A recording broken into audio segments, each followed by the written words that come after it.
Alors bonjour à toutes et à tous, bienvenue à la conférence organisée par l'Agence Bio pour une loi Egalim respectée, quelle formation des équipes en cuisine. Cette conférence est organisée dans le cadre du programme européen Cuisinons plus bio. La formation professionnelle initiale et continue dans les métiers de l'hôtellerie-restauration est confrontée à des enjeux sociétaux et environnementaux majeurs. À l'heure du réchauffement climatique, de la sécurité des approvisionnements, de la pénurie de main-d'œuvre, des pollutions environnementales, cuisiner plus bio locaux est l'une des réponses à ces défis. Donc les aspirants cuisiniers, la jeune génération de chefs et celles plus âgées dont la prise de conscience est plus récente sont prêts à s'engager dans cette transformation au travers de parcours d'apprentissage revus pourvu qu'ils aient les outils et l'accompagnement nécessaires pour y arriver. Donc cette table ronde mettra en lumière les besoins, les moyens à disposition permettant d'y répondre tout au long de son parcours et de contribuer à l'atteinte de l'objectif de la loi Egalim de 20% de produits bio en restauration collective. Donc j'ai le plaisir d'accueillir nos 4 intervenants. Nous avons donc Michel Lunier, inspecteur donc éducation nationale, Lucie Leloup qui est chef formatrice en formation continue pour un collectif dont elle nous précisera le nom et l'action. Jean-Pierre Janzeko, donc qui intervient comme spécialiste, expert sur la formation continue et la sensibilisation à l'introduction de produits de qualité et durables dans différents secteurs, comme l'hospitalier. Et enfin, Vincent Delacour, engagé comme Lucie dans la campagne Cuisinons plus bio comme ambassadeur de la campagne. Voilà, qui nous a fait le plaisir d'ailleurs de cuisiner des produits sur notre stand de l'Agence Bio avec ses élèves, qu'on remercie beaucoup. Et du coup, Vincent, je vais commencer par toi. Je vais te demander, en tant qu'enseignant, comment tu as travaillé la question de l'alimentation durable dans ton cursus et puis dans ton parcours. Et quelles ont été tes sources d'inspiration? Voilà, donc les sources d'inspiration, elles suivent un peu les attentes de la clientèle et du secteur de l'hôtellerie-restauration. Les prémices de cette filière bio dans les années 1970, on n'entendait pas forcément parler du bio dans les formations d'hôtellerie-restauration. On était surtout sur le geste technique. C'était évidemment un métier de technicité avec des recettes très traditionnelles. On n'était pas au guide culinaire d'Escoffier par exemple, mais on restait quand même sur du très traditionnel. Voilà. Au fil du temps, évidemment, la notion de bio a gonflé sur nos formations. On peut dire que dans les années 2010, elle était beaucoup plus présente. Il y a eu l'apparition, évidemment, en 1985 du logo AB, qui est vraiment reconnu par toute la population. Donc là, évidemment, le bio a pris encore de l'ampleur. Après, le logo Eurofeuille au niveau européen, évidemment. Mais c'est assez récent, toute cette véritable démarche et l'implication des lycées hôteliers et du bio dans les cursus, dans ce qu'on appelle, nous, en termes professionnels, un référentiel. Et ça, c'est Monsieur Lunier, notre inspecteur général, qui, évidemment, véhicule la réforme de tous ces référentiels. Et ça a évolué largement, je dirais, depuis 4-5 ans, puisque des référentiels ont été totalement renouvelés, retravaillés, tels que celui de CAP, qui a été renouvelé en 2023, vous voyez, c'est récent. Et là, il y a eu un gros travail aussi de collègues sur l'alimentation durable. L'Académie de Bordeaux, Monsieur Lunier a suivi ça de près, évidemment, a travaillé, j'ai des confrères, des collègues qui ont travaillé sur cette alimentation durable. Et c'est vrai que le bio a pris encore plus de place sur ces dernières années, avec évidemment tous nos grands chefs, puisque nous, on est à Granville, vous voyez, le lycée hôtelier, on a un très grand couturier, c'est Christian Dior. Et j'aime faire le parallèle entre la haute couture et la gastronomie. On a nos grands chefs qui vont lancer les tendances, donc les Alain Passard, tous ces chefs étoilés. Et toutes ces tendances retombent sur tous les secteurs de la restauration. Michel Bras qui avait créé le petit coulant chocolat, vous voyez, on le retrouve dans tout type de restauration aujourd'hui. Donc ça, voilà, c'est eux qui impulsent cette dynamique par rapport à le travail au quotidien qu'ils peuvent réaliser. Nous, on est dans la baie du Mont-Saint-Michel. De l'autre côté, on a la famille Rollinger. Et j'adore voir ce que fait Hugo Rollinger parce que lui, pour lui, il dit que le bio, c'est totalement naturel. Et dans sa pratique au quotidien, dans sa cuisine, vous ne trouverez plus de contenants en plastique, par exemple. Tout est réutilisable. Il aura embauché des maraîchers en permaculture au minimum et en bio, évidemment. Et tous les circuits courts, vous voyez, c'est devenu très naturel. Le lien avec les fournisseurs, évidemment, on n'en a jamais parlé autant qu'aujourd'hui. Et toutes ces démarches sont insufflées, évidemment, dans les référentiels, dans nos cursus, avec des partenaires comme l'Agence Bio, que vous représentez, Julien, qui sont de plus en plus présents dans nos formations, avec les chambres d'agriculture également qui interviennent et qui présentent tous les produits labellisés de qualité. Et nos élèves sont très réceptifs à tout ça. On a eu une journée pilote le 12 juin avec toute l'agence bio qui nous a rejoint à Granville. Et c'est vrai que nos élèves ont été passionnés par cette journée puisque les échanges ont été très très riches. Ils sont réceptifs. Ils voient bien que pour la planète, pour l'environnement, pour le futur, tout cela est primordial. Donc c'est au cœur de nos formations aujourd'hui. Merci Vincent. Donc du coup, Vincent a témoigné de son parcours et puis de son expérience d'enseignant aujourd'hui. Donc je me tourne vers Michel Lugnier, voilà, en tant qu'expert au niveau du ministère de l'Éducation sur les référentiels en hôtellerie-restauration. Du coup, moi, Michel, ma question portera plutôt sur comment cette question de la transition alimentaire est travaillée au niveau du ministère de l'Éducation dans les référentiels et comment en fait vous en êtes venu à aborder cette question-là. Merci, bonjour à toutes et à tous. Alors, ce qui a été dit est très juste. Enfin, cette prise de conscience, elle n'est pas nouvelle. La question du ministère, qui est le premier ministère certificateur, c'est-à-dire que nous avons, il faut le savoir, quelques 550 certifications qui sont gérées et administrées par le ministère de l'Éducation nationale, ce qui est colossal.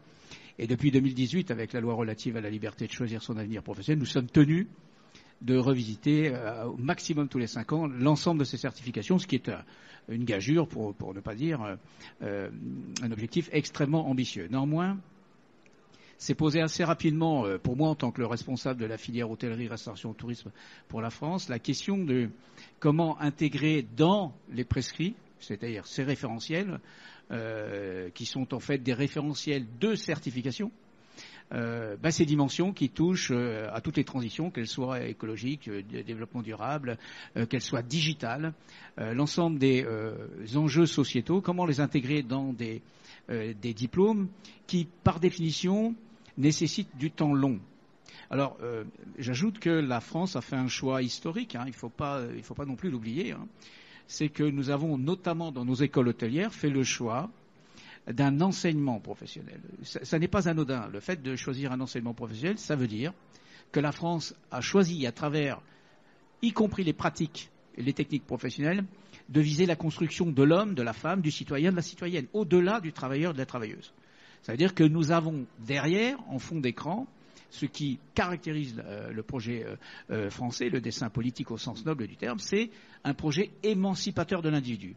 Il était d'ailleurs tout à fait logique que dans ce contexte-là, on ait conscience de cette nécessité de changer de modèle.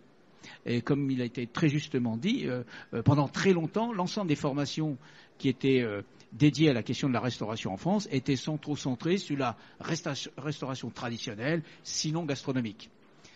Donc avec des codes, c'est-à-dire que, en gros, la question qui nous est posée, qui m'est posée, c'est comment je conserve ce qui a fait l'excellence de la France et vraiment son aura à l'échelle mondiale, tout en projetant l'appareil de formation dans des dimensions qui sont liées à toutes les transitions, et notamment celle du développement durable.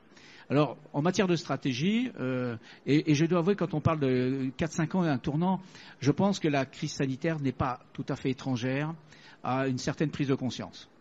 La question du sens, elle était bien évidemment antérieure, mais elle a provoqué, je pense, chez nombre de nos compatriotes, une vraie question sur qu'est-ce que je fais ici sur cette planète et en quoi je peux contribuer à sa préservation. Et du coup, il eût été tout à fait anormal que, en tant que responsable, je ne prenne pas en compte ces considérations. Alors, tout ceci s'est fait dans le cadre d'un groupe de travail initié par le GT Nutrition du Conseil national de la restauration collective. Évidemment, les différents ministères, y compris le ministère de l'Agriculture, de l'Éducation nationale et de la Santé et de l'Agriculture, ont travaillé avec mes équipes à l'élaboration d'un guide d'accompagnement pédagogique. Alors, ça a été la première étape d'une stratégie où je souhaitais aller très vite.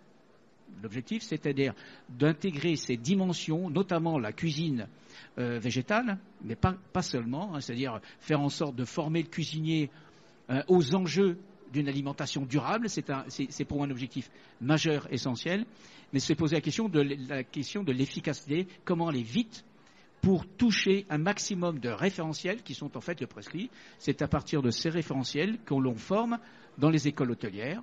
C'est à partir de ces référentiels que l'on certifie l'acquisition de ces compétences.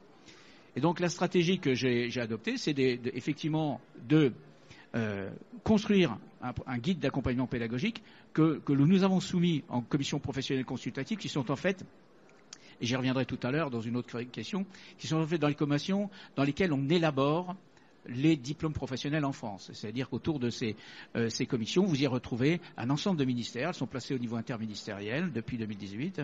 Et vous y retrouvez les représentants des différentes branches professionnelles et donc du monde économique. Et dans ces commissions, eh bien, on élabore ce que seront les certifications d'aujourd'hui et de demain. On identifie celles qui nécessitent d'être supprimées, celles qui nécessitent d'être créées et celles qui nécessitent évidemment un amendement. Et de ce point de vue, le guide d'accompagnement pédagogique m'a servi de cheval de Troie pour intégrer systématiquement dans toutes les refontes des référentiels les compétences nécessaires pour assumer les activités qui, elles, prennent en compte les dimensions liées au développement durable et à la cuisine, au bio et tout ce que vous voulez, circuit court, lutte contre le gaspillage, respect d'une consommation de produits carnés raisonnée, enfin bref, tout ce que vous connaissez par ailleurs. Donc la stratégie était une stratégie relativement payante puisque nous avons très rapidement touché les brevets professionnels, les CAP, que nous réformons actuellement les 2 baccalauréats professionnels qui intègrent tout ce qui relève de la restauration collective, tout ce qui relève des circuits courts et bien évidemment tous ces éléments de transition. Donc, systématiquement, je suis interrogé sur cette question de l'intérêt ou plus exactement de la rapidité avec laquelle le ministère de l'Éducation nationale développe et prend en compte ces dimensions. Nous allons très vite, mais je rappellerai quand même que le paquebot, c'est 12,5 millions d'élèves et d'étudiants. Qu'on ne fait pas bouger ce paquebot aussi rapidement qu'on le veut et que lorsqu'on travaille une formation, lorsque je réforme le baccalauréat professionnel comme je le fais là, ils vont sortir à la rentrée 2026, mais pour une première sortie d'une première promotion, 3 ans plus tard, 2029. Nous sommes en 2024. Donc il faut avoir conscience que de ce point de vue, je travaille sur le temps long et que la question qui m'est posée, c'est faire le tri entre ce qui relève de la tendance, voire de la mode, de ce qui relève d'une lame de fond, et ce développement durable est une lame de fond qui touche absolument tous les secteurs de l'activité, parce qu'elle repositionne en fait le consommateur et le producteur sur un registre de citoyenneté. J'ai tendance à dire qu'effectivement, l'acte de consommation est un acte politique au sens noble du terme. Je pense qu'on aura l'occasion en fait de creuser sur la deuxième question, la question de l'évolution des référentiels et l'adaptation à la société. Je voudrais laisser la parole sur plutôt la partie accompagnement et la partie plutôt formation continue. Donc Lucie, je voudrais avoir un petit peu le fruit de votre expérience, comment vous êtes venue à aborder la question de la formation et de la formation continue dans le cadre de vos activités. Bonjour à tous, donc Lucie Leloup, je suis membre du collectif Les Pieds dans le Plat et formatrice pour la SCIC Nourrir l'Avenir. Je ne sais pas si vous avez déjà entendu parler du collectif Les Pieds dans le Plat. On commence à en parler pas mal, beaucoup. Donc c'est une association nationale qui porte haut et fort l'envie d'accompagner la transition de la restauration collective pour aller vers du 100% bio, local, de saison et fait maison. Parce que c'est possible et parce qu'on a prouvé qu'on peut le faire et qu'on sait le faire. On est une quarantaine de formateurs sur toute la France et nous on n'est pas sur la formation initiale comme vous présentiez, mais vraiment sur une formation continue. Donc venir proposer aux collectivités, aux agents des modules de perfectionnement ou d'approfondissement sur des thématiques qu'ils n'ont pas vues lors de la formation, parce que ceux qui sont en activité actuellement, en fait, sont sortis de l'école il y a 10 ans ou même il y a 3 ans et n'ont pas eu toute cette sensibilisation au développement durable. À titre personnel, moi j'ai passé mon CAP, c'est une reconversion en 2022 et je suis hyper curieuse et de la cuisine végétale et d'une autre forme de cuisine, et à chaque fois que je posais des questions, mes formateurs me renvoyaient au référentiel. Je suis désolée en disant on peut vous répondre à un titre individuel, mais prendre du temps dessus c'est compliqué parce que le référentiel est hyper dense et que le développement durable il ne maîtrisait pas forcément. Donc il y a aussi un besoin de formation pour les formateurs. J'avais ça à pointer et la cuisine végé, c'est la grande absente. Vous voyez ce que c'est la pyramide des besoins alimentaires? Parce que nous, on intervient toujours cuisine et diététique. Hein. Les deux, on y va ensemble parce qu'on ne peut pas scinder les deux, alors qu'elles sont scindées dans nos cursus scolaires. La base, c'est l'eau, donc l'hydratation. Il y a les légumes. Je ne vais pas vous la faire en entier, mais c'est l'eau, les légumes, les céréales. Et la viande, elle arrive vraiment au-dessus. Mais finalement, comme le référentiel est très inspiré de notre cuisine classique, c'est vraiment la viande qui va être à l'honneur et le légume qui est traité en garniture, alors que le légume devrait être notre premier besoin alimentaire. Vous voulez en savoir plus? Merci Lucie. Peut-être dans un second temps, peut-être pour creuser un petit peu, et plutôt sur la partie levier, je pense que je t'interrogerai un petit peu après. Je vais passer la parole à Jean-Pierre Jazoka. Donc Jean-Pierre intervient pour le compte d'un certain nombre d'acteurs, dont Restocco, dans le cadre d'accompagnement de structures sur le sourcing produit. J'aimerais avoir un petit peu votre témoignage sur votre expérience et puis un peu le travail que vous réalisez. Merci, bonjour. C'est parti d'un constat déjà très optimiste parce que la restauration collective a mis un certain temps et de façon très hétérogène à réagir sur les achats durables et de qualité. Alors avec des meilleurs élèves, bon, il y en a même dans la salle, donc c'est bien. Et puis la restauration scolaire un peu plus et la santé avec un peu plus de difficultés. Donc nous nous sommes dit qu'il y avait peut-être des choses à faire et on s'aperçoit qu'aujourd'hui, même les établissements de santé commencent à avoir cette approche-là, en dire tiens finalement il va falloir qu'on s'y mette aussi. C'est important. Alors les élus, ils ont saisi la balle au vol depuis très très très longtemps. La restauration, si vous voulez, scolaire dans le secondaire l'a fait à une vitesse aussi assez hétérogène. Et maintenant les établissements de santé s'y mettent. Donc est-ce que nous avons dans la réflexion avec Restocco, c'est qu'on s'est dit tiens il y a une écoute qui n'existait pas il y a 3-4 ans. On va essayer de les accompagner pour voir avec eux qu'est-ce qu'on peut faire.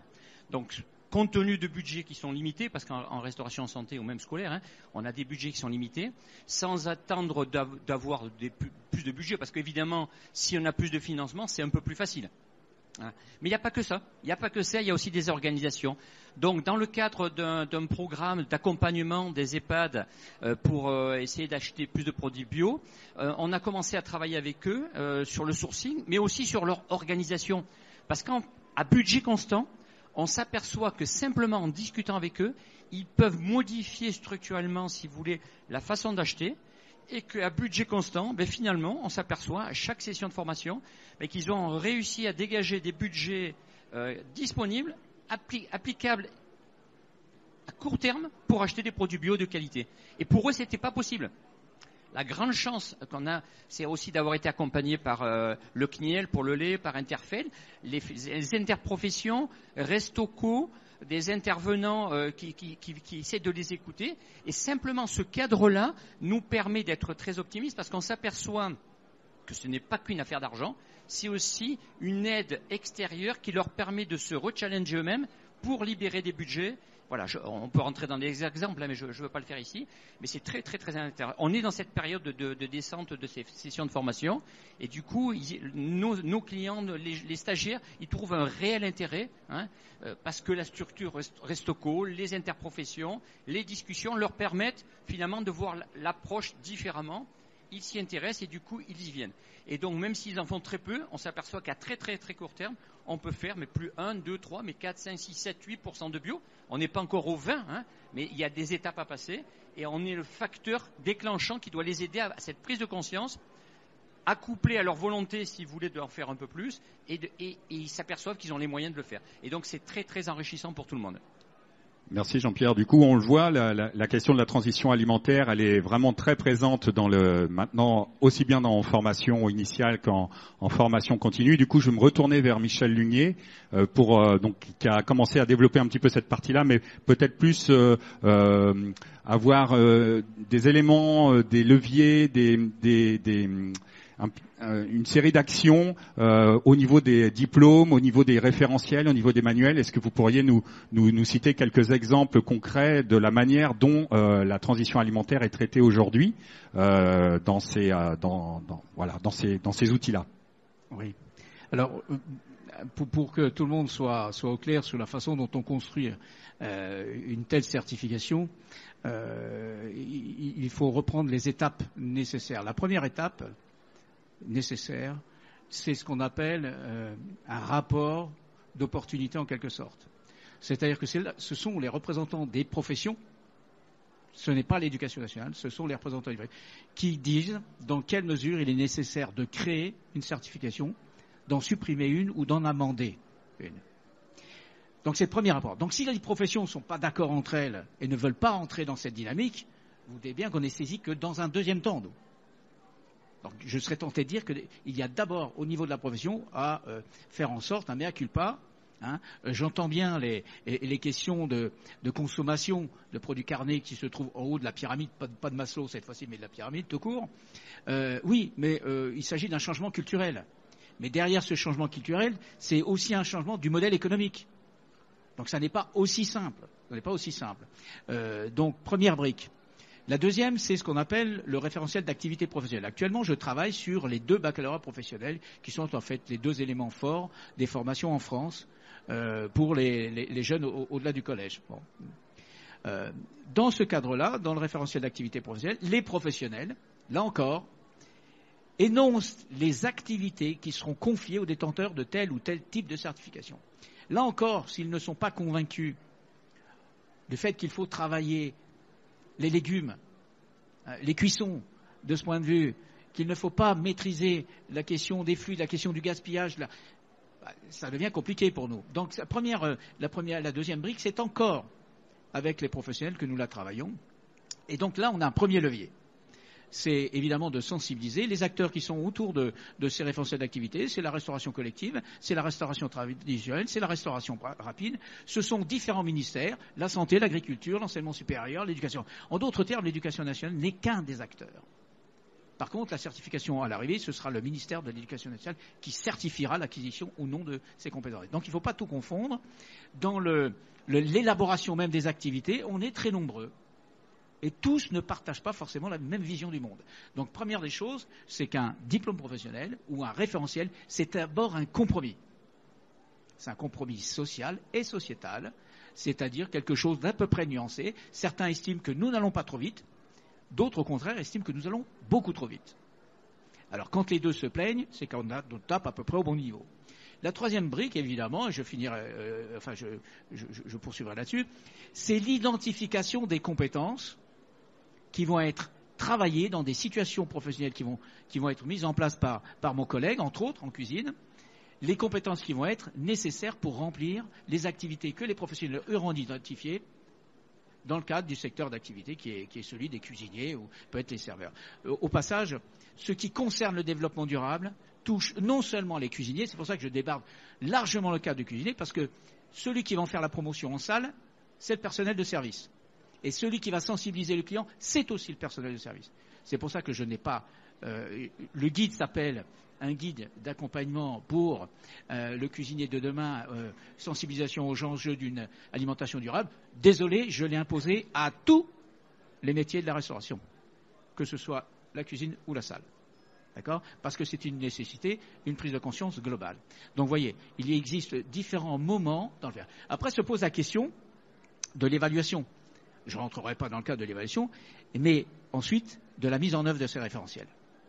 Alors là, ces référentiels sont conçus d'une façon très particulière. Depuis 2018, ils sont conçus en blocs de compétences. Les blocs de compétences, pour faire simple, on a regroupé un certain nombre de compétences qui parlent entre elles pour découper en quelque sorte le diplôme et permettre de créer un langage entre les 3 types de certifications qui existent globalement, les diplômes de l'éducation nationale, les certificats de qualification professionnelle des branches, et puis les titres des ministères.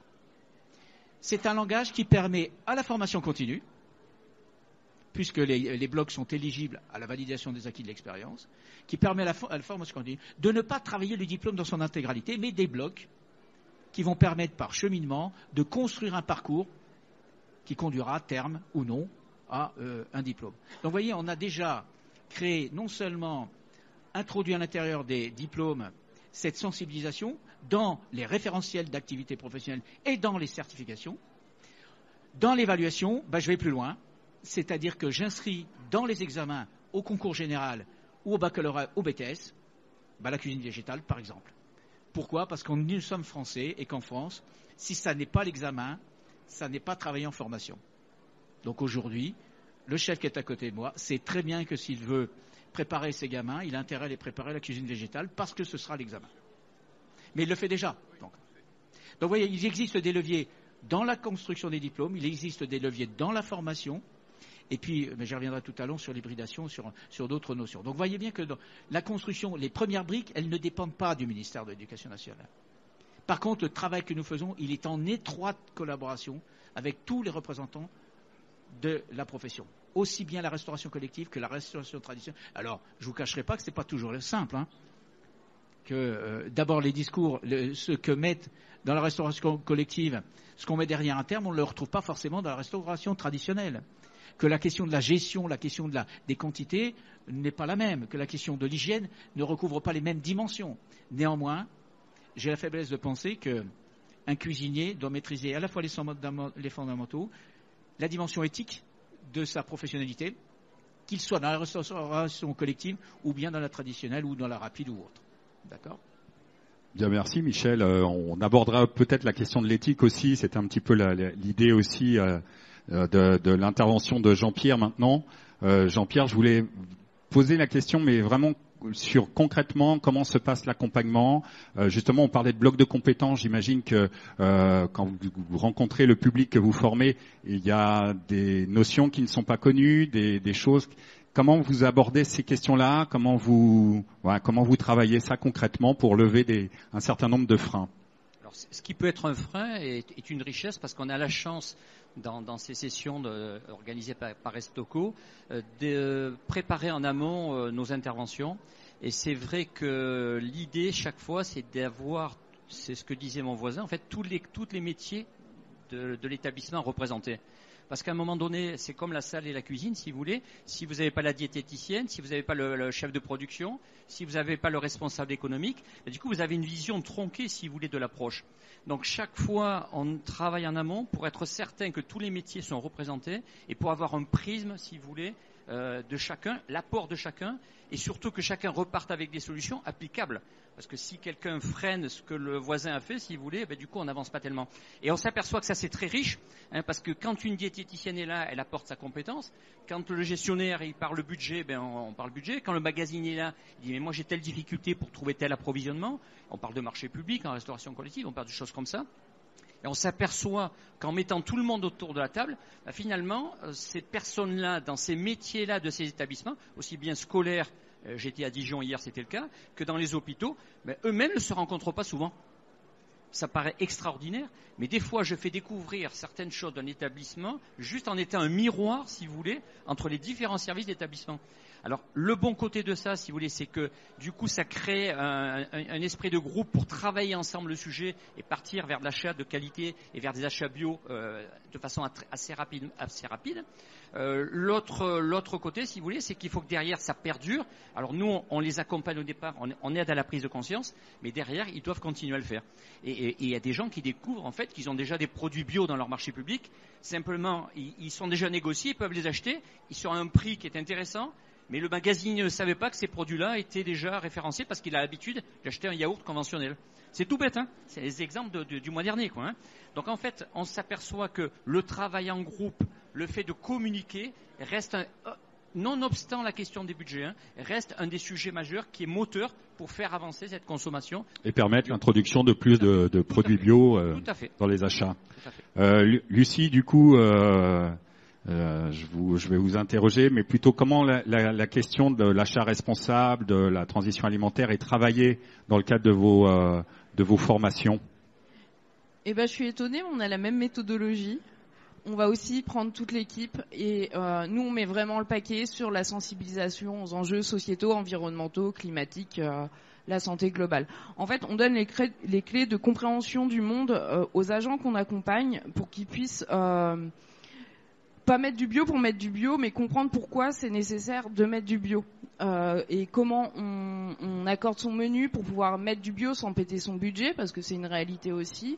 Comment on va tous ensemble dans la même direction. C'est pas juste le chef de cuisine qui décide et le reste des agents qui exécutent. C'est vraiment une concertation ensemble de comment on bouge, comment la restauration collective, c'est 10 millions de repas par jour, c'est un mastodonte, c'est énorme. Et c'est plusieurs centaines de repas faits sur chaque établissement. Donc, on n'est pas sur les mêmes logiques de travail qu'en restauration plus gastronomique. En fait, on est vraiment sur des échelles qui peuvent être impressionnantes.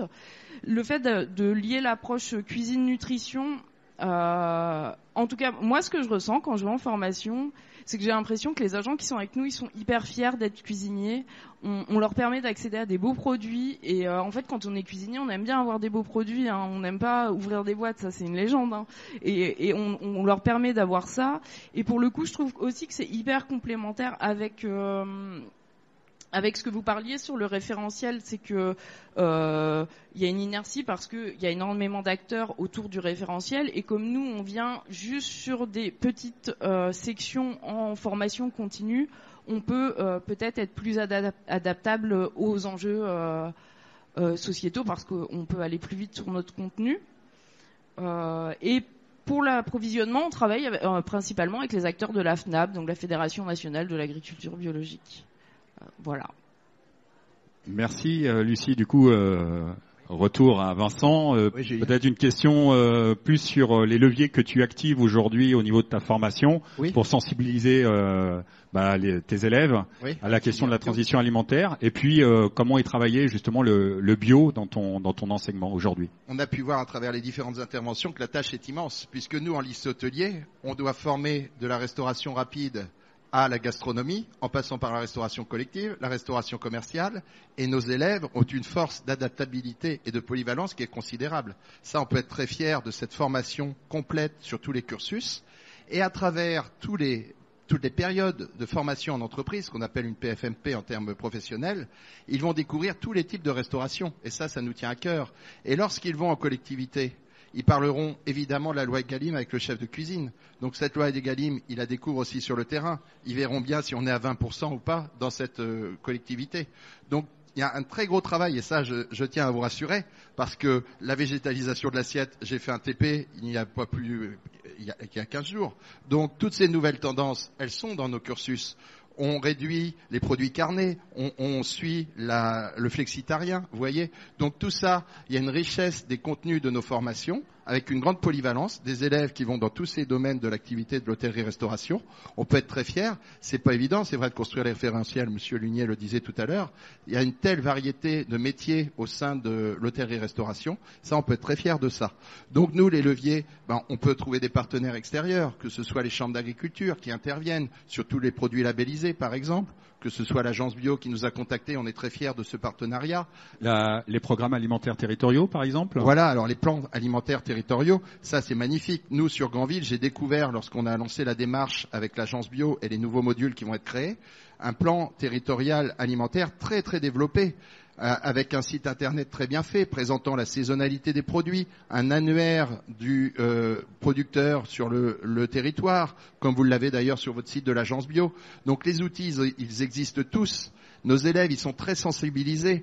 Quand on les a en période de TP, vous savez, pendant leur formation, ils ont les travaux pratiques dans nos restaurants d'application. Que ce soit en cuisine ou en salle, c'est complémentaire d'ailleurs. On dissocie pas la cuisine et la salle. La première année BTS est commune d'ailleurs. Nos élèves verront la cuisine, la salle, l'hébergement, vous voyez. Ce n'est qu'en deuxième année qu'ils vont se spécialiser. Mais ils auront toutes ces notions au final sur leur cursus. Et pendant un TP, on va faire le tri sélectif. Donc la gestion des déchets. Nos plateaux techniques doivent s'équilibrer du point de vue budgétaire, vous voyez. Donc le zéro gâchis, le zéro gaspillage, on est évidemment en plein dedans. On va éviter les pertes puisqu'on doit équilibrer les comptes, ce qui est tout à fait normal et professionnel. Donc toutes ces démarches d'économie d'énergie, on parle en ingénierie par exemple avec nos BTS, des nouveaux matériels disponibles. Travailler plutôt sur des pianos induction comme Nicolas Caro, un Macaron Michelin à Carantec vient de mettre en place. On envoie nos élèves dans ces entreprises. Donc ils voient ce qui se passe, ils voient le monde en évolution du point de vue professionnel. Il y a une richesse incroyable et des partenaires évidemment. Vous voyez quand mes élèves viennent, mes étudiants viennent aujourd'hui sur le stand de l'agence bio, c'est une richesse, c'est un échange, c'est un partage. Et tout ça, ça imprègne nos formations au quotidien. Et il y a une richesse considérable. Moi, j'accueille des petits secondes de filière bac techno. Tout petits, ils ont 15 ans, ils sont de plus en plus jeunes, ils arrivent de troisième. Ils découvrent tellement de choses. La richesse et les contenus sont vraiment incroyables. et ils ressortent, les parents ne les reconnaissent pas. Ils partent en période de formation en entreprise, les parents nous disent « Waouh, qu'est-ce que mon fils a grandi, qu'est-ce que ma fille a évolué ?» Donc tout ça, il y a une richesse terrible derrière tout ça. On essaie d'être au plus près évidemment de tous les types de restauration, ce qui est un enjeu considérable. Et la végétalisation, vous voyez, on a réuni pas plus tard qu'il y a un mois, dans l'amphi, tous nos élèves du lycée hôtelier qui ont participé à une conférence sur ce thème. Et ensuite, tout ça est mis en application sur notre séance de travaux pratiques. Donc c'est vrai qu'on n'ignore pas tout ça. Ils sont très très réceptifs. La journée test et pilote que l'on a menée avec l'agence bio française le 12 juin dernier, les élèves étaient très réceptifs. D'ailleurs, il y aura des outils où vous pourrez voir leur discours et leurs impressions. Ils sont très réceptifs, c'est dans l'air du temps. Ils sont baignés dedans. Donc c'est vraiment le futur et c'est au cœur des formations évidemment maintenant avec nos référentiels comme on le disait. Merci Vincent, tu as commencé à aborder la question des outils communication. Du coup, ça permet d'introduire les outils que vous utilisez dans vos interventions, Jean-Pierre et Lucie, ou dont vous auriez besoin à l'avenir pour pouvoir déployer votre activité. Du coup, je me tourne vers Jean-Pierre, peut-être si tu peux illustrer un petit peu les outils utilisés, voire ceux dont tu aurais besoin pour permettre d'atteindre les objectifs des 20% de bio Egalim. Alors, on s'aperçoit effectivement que le premier outil, enfin la première nécessité, je ne parlerai même pas d'outil, il faut mettre une stratégie pour aller, si tu veux, vers quelque chose. Le premier point en restauration collective, c'est la communication. Je parlais inter-entreprise tout à l'heure. Quand je vais en Bretagne, quand je vais dans le Doubs, quand je vais dans les Hautes-Alpes, c'est les 3 dernières sessions que nous avons animées, je suis un peu étonné, mais du coup il faut s'en servir de ça, que ces établissements en restauration collective ne connaissent pas tout le maillage disponible autour d'eux. Alors ils connaissent les grands marchés, ils connaissent les fournisseurs nationaux, mais ils connaissent quelques petits locaux.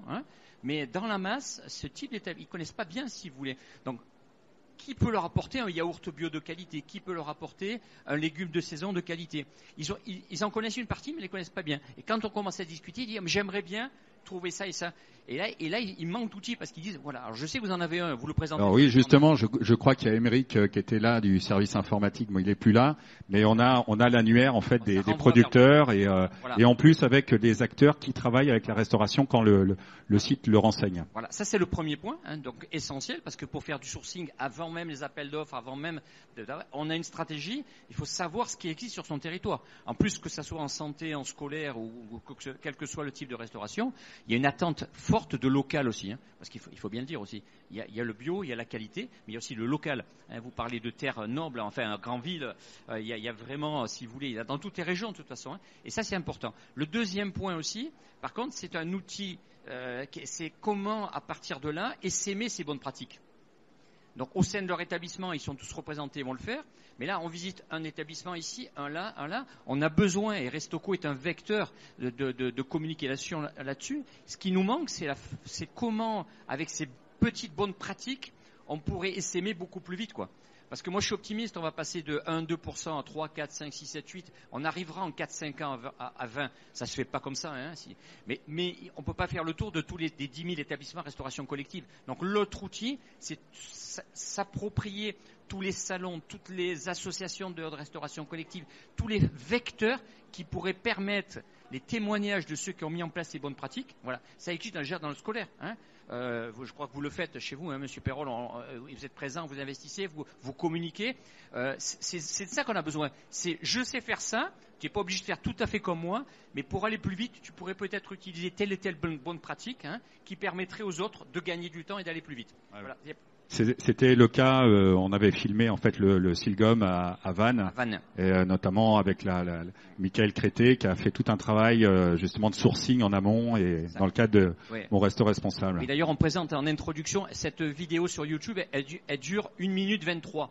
Donc quand vous avez une journée de 7 heures de formation, ça reste tout à fait raisonnable et ça plante extrêmement bien le décor. Effectivement, ça c'est un outil d'introduction qui prouve qu'un de leurs pairs en établissement hospitalier a réussi à faire des scores Egalim. Mais c'est pas le score pour le score, je crois que vous le disiez tout à l'heure, c'est à rentrer dans une éthique, aller à mieux connaître son territoire, et tout ça c'est un tout, et une fois que c'est dit en 1 minute 23, je pense que ça plante bien le décor. Effectivement, c'est un très bon exemple. Merci Jean-Pierre. Du coup, Lucie, la SIC Noire l'Avenir a développé des modules de formation, organise, j'imagine, des universités d'été, je crois, ou peut-être que je me trompe sur les universités, mais en tout cas sur les modules de formation, je crois que vous avez un catalogue. Est-ce que tu peux nous en dire plus et un petit peu, les outils dont tu aurais besoin par la suite? Alors oui, on propose différents modules, donc vraiment un module de base de sensibilisation pour prendre en main les enjeux et s'en emparer. Nous, on fait toujours de la pratique. On fait pas des grosses journées théoriques. C'est hyper dense. Le constat, il est pas super joyeux. Donc, on passe aussi une bonne partie en cuisine. C'est hyper important pour mettre un peu de cœur à l'ouvrage. Donc, on a tout ce qu'on appelle une formation initiale. Pour nous, les premières bases, et aussi on intervient sur les établissements, dans les conditions de travail des agents, et ça c'est hyper important de pouvoir voir si une cantine elle est calibrée pour passer au 100% bio, local, de saison et fait maison, c'est-à-dire tout refaire de A à Z. On peut pas faire ça n'importe où, ça demande des structures, ça demande du personnel. La plupart du temps, quand on va dans les lieux, les gens ils sont hyper contents de cuisiner, il y a vraiment une joie. On arrive surtout avec beaucoup de bonne humeur. On dédramatise les choses. On s'est aussi doté on a ouvert un centre d'éducation populaire à l'alimentation en Dordogne, à Cadouin. Donc la Dordogne, c'est un département pays de cocagne, en tout cas à nos yeux, où les collèges sont en train tous de passer en 100% bio, local, de saison et fait maison. Donc sur le modèle qu'on préconise, ça marche. Le budget, il est constant. Voilà. Donc c'est possible. Et sur nos besoins, je pense que c'est bien de déployer un module ambitieux de sensibilisation aux enjeux environnementaux, mais de toute façon c'est déjà en cours. Et d'aller vers une cuisine joyeuse, gustative, belle et saine. Donc peut-être qu'il y a un petit module proposé dans le référentiel sur la nutrition, en fait. Comment ça fonctionne, à quoi ça sert, qu'est-ce qu'on doit manger pour être en bonne santé. Parce qu'il me semble, en tout cas, qu'au niveau du CAP, c'est pas du tout enseigné, sauf qu'avec un CAP, on peut se retrouver chef d'un collège en restauration collective, devoir calibrer des menus et ne pas savoir faire. Et le fait de ne pas avoir ces connaissances peut être vraiment source de gêne et de frustration dans son travail. Ah, merci Lucie. Du coup, ça me permet de faire le lien avec Vincent qui a travaillé à la création d'un module de formation. Est-ce que tu peux nous en dire plus? C'est en cours d'élaboration. Donc voilà, le travail est presque finalisé. Donc nous avons travaillé au lycée hôtelier de Granville sur 3 modules pour ces cursus en lycée hôtelier pour impliquer le bio évidemment dans ces cursus, intégrer le bio dans ces cursus. Donc sur le niveau CAP, un module spécifique, un module pour le baccalauréat pro et technologique, on a assemblé les 2 formations, et également un pour le brevet de technicien supérieur. Par rapport à ça, donc il y a toujours 2 aspects. Nous, dans les lycées hôteliers, si vous voulez, pour la partie professionnelle, on va avoir l'aspect théorique, technologique, et la partie pratique. Donc on a distingué ces 2 séances. Donc il y a des supports qui seront mis à disposition de tous les lycées hôteliers de France et de tous les collègues professeurs de cuisine, mais également de service, puisque lorsqu'on mène une action, par exemple sur un TP bio en lycée hôtelier, les collègues de salle et les étudiants en salle vont devoir véhiculer cette belle parole autour de cette filière de qualité et travailler les produits tels qu'un beau buffet de pain bio par exemple qui sera mis en valeur pour la clientèle. Donc voilà, on va jouer sur les produits transformés, sur les produits bruts, sur toutes les gammes de produits que le bio nous propose, puisque tout est couvert évidemment aujourd'hui sur la filière bio. Et ces modules, ont pour objectif d'intégrer cette filière bio à l'enseignement. Il y avait eu un très beau travail, et M. Lunier a suivi ça de près par les collègues de l'Académie de Bordeaux sur l'alimentation durable. L'agence bio s'est orientée vers le lycée hôtelier de Granville et a souhaité aller encore un peu plus loin en créant ces modules sur le bio, sur ces 3 niveaux.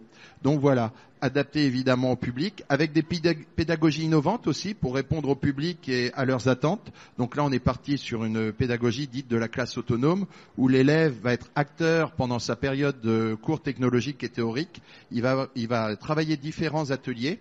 Et il sera autonome, alors travailler individuel ou en groupe, ça ce sont les élèves qui choisissent, ils s'assemblent comme ils veulent, et on va avoir différents dossiers qui seront mis à leur disposition pour déjà réaliser le travail, alors sous forme vidéo, sous forme de texte, assez ludique, mais avec des fondamentaux très présents, évidemment, dans les contenus. Et ensuite, tout le côté dossier correction, où l'élève va s'auto-corriger également, et le professeur est toujours là pour veiller à au déroulement de toutes ces étapes. Ça, c'est pour le niveau baccalauréat et CAP, donc la pédagogie dite de la classe autonome. Ça a été propulsé, cette pédagogie, par Julie Nantinro de l'Académie de Caen, qui avait participé à un concours mondial des enseignants, où elle était arrivée en tête de peloton, je dirais. Et ensuite, pour le niveau BTS, on change un peu la stratégie du point de vue pédagogique. Là, je suis plus parti sur une pédagogie de projet, puisque évidemment, travailler les produits bio, ça peut s'intégrer totalement dans un projet BTS, qui est bien plus autonome, évidemment, qu'un élève de CAP, par exemple. Et là, on va leur demander de travailler, d'aller plus loin. Ils vont contacter directement les fournisseurs, ils vont créer leur menu, créer les fiches techniques, créer la commercialisation. Et là, quand je parlais de transversabilité tout à l'heure, excusez-moi, on parle de toutes les matières. On va intégrer la partie pratique, la partie théorique pour l'aspect professionnel, mais également l'aspect gestion, calculer les coûts, l'aspect mercatique, comment commercialiser ce menu, aller vers les clients, créer les supports, etc. Donc là, vous voyez, on est totalement dans la polyvalence et la filière bio s'intègre totalement à notre enseignement. Puisque pour nous, en cuisine, que l'on travaille un produit dit d'agriculture conventionnelle ou d'agriculture bio, c'est le même geste technique. Donc on peut l'appliquer de la même façon, que ce soit n'importe quel type de filière. Donc on peut la valoriser à tous les moments de nos parcours pour nos jeunes. Merci Vincent pour cet Bien, éclairage. Du coup, c'est vrai qu'on voit un certain nombre d'initiatives aussi bien dans l'accompagnement qu'on peut réaliser dans le cadre de la formation continue et le travail mené par Granville, Marlan et puis Vincent sur la création de modules. Du coup, je ne sais pas si j'aurai le temps de passer le micro à la salle, mais j'aurais aimé que Michel Lugnet nous donne un petit peu son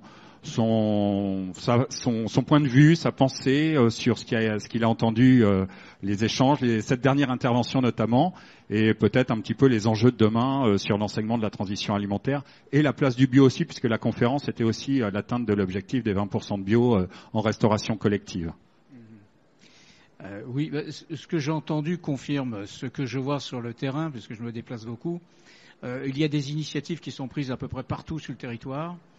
La difficulté, c'est que ça ne fait pas forcément système. Et que pour ça fasse système, il faut dépasser une certaine vision de la relation, en fait, formation-emploi, tout simplement. Moi, j'ai tendance à dire que, généralement, on convoque ce slogan, mais quel monde allons-nous laisser aux enfants ? Malheureusement, je serais tenté de dire qu'un certain nombre de réponses sont déjà apportées. Les décisions qui ont été prises il y a des décennies, on en voit les conséquences. On ne peut guère que tendre le dos, amortir le choc, mais la transition va être dure. Par contre, la deuxième partie de la phrase et de la problématique, moi, elle me concerne directement. C'est dans quelles mains allons-nous laisser le monde ? Et là, pour le coup, on a une vraie responsabilité. Moi, je ne veux pas que le monde soit confié à des jeunes aujourd'hui qui seront moins jeunes demain, pour lesquels aucune considération de l'environnement ne sera intégrée. Donc, dans les formations qui comprennent aussi la question de la santé, la question de l'hygiène et de la sécurité, ce sont des modules obligatoires dans toutes les formations professionnelles en France, donc elles sont présentes. Je veux qu'on aille au-delà. La première priorité mondiale aujourd'hui, c'est la santé mentale.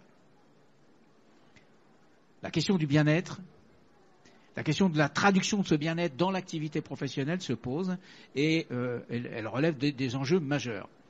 Généralement, on l'aborde à travers la dimension que vous connaissez tous, la question des compétences psychosociales. Il se trouve que j'ai rendu un rapport en juin au ministre sur cette compétence psychosociale, ces compétences, comment les travailler à l'échelle. Vous savez qu'il y a 3 grandes catégories dans ces compétences, au-delà de la terminologie qui fluctue, entre les compétences du XXIe siècle, les compétences d'avenir, les compétences à s'orienter, les soft skills et tout ce que vous voulez. La première chose, c'est de stabiliser ce qu'on entend par compétences psychosociales. Il se trouve que Santé publique France a fait un travail de concaténation remarquable qui nous permet de catégoriser grandement entre des dimensions dites cognitives, des dimensions qui sont plus sociales et des dimensions qui sont plus collaboratives. La question est plus émotionnelle. La question qui nous est posée, c'est comment on intègre ce type de compétences à l'intérieur même. Et vous voyez bien on peut les avoir dans le prescrit des référentiels, mais c'est surtout dans l'activité au quotidien, dans les situations de travail dans lesquelles nous allons placer les apprenants, que ce soit en formation initiale ou en formation continue. Vous avez dit quelque chose de très juste. Il va falloir mettre en activité, parce que c'est en activité qu'on voit l'expression des compétences. C'est pas, mais en même temps, on est obligé de convenir que si on veut développer des enjeux de l'ordre de l'éthique professionnelle, cette capacité à s'interroger sur les pratiques que l'on utilise, est-ce qu'elles sont respectueuses des individus, des animaux, de l'environnement, enfin bref, du monde, parce que ce qui est demandé aux générations, à toutes les générations, c'est de faire en sorte de se réconcilier avec quelque chose qui est majeur. C'est la transmission. Et de quelle de transmission je parle? C'est tout simplement la transmission de l'humanité. On a tendance à perdre que l'objectif de l'école, c'est ça. C'est une génération qui accepte de transmettre gratuitement à une autre génération l'humanité. Eh bien, dans nos formations, nous tentons de réconcilier ce dessin politique au sens noble du terme avec ce qui se passe au concret et ce décalage qui existe parfois dans le discours où on accepte de dire que la transition, il faut la prendre en compte, mais généralement, ce n'est pas vraiment suivi des faits. Donc oui, nous sommes sur la bonne voie. Moi, je pense que nous sommes sur la bonne voie. Qui aurait pu imaginer qu'il y a 5 ans seulement, nous intégrions dans tous les référentiels de nos formations, je dis bien dans tous, sans exception, ces considérations, et pas seulement la question du développement durable. Les transitions, quand on m'interroge, c'est les transitions avec l'intelligence artificielle, les transitions du digital. Plus on va vers le digital, plus il nous faut en face former le jeune à la dimension éthique, à sa capacité à utiliser et à laisser le digital comme un outil au service de l'homme et pas l'inverse. Donc c'est ça ma mission, ça n'est pas simple, et je conclurai simplement là-dessus. Je suis, moi, comme mon voisin, je suis plutôt optimiste. La profession a changé, fondamentalement changé. Nous travaillons de près avec les représentants de la profession, plus personne ne remet en cause ces dimensions-là. Donc nous allons aller vite. Maintenant, il faut aussi tenir compte des modèles économiques dominants qui ont largement pétri nos cultures, notre éducation, avec lesquels il faut faire avec. Certains souhaitent la rupture. Moi, je suis plutôt un adepte des petits matins que du grand soir, vous l'aurez compris. J'utilise toujours la troisième voie lorsque c'est un binaire qui m'est proposé. Merci. Très bien, on va finir sur les petits matins. Merci beaucoup à nos 4 intervenants. Malheureusement, on n'aura pas le temps de prendre de questions. Si vous souhaitez avoir plus d'éclairage, notre stand de l'Agence Bio est en face, juste derrière. Je vous remercie pour votre participation et à très bientôt. Au revoir.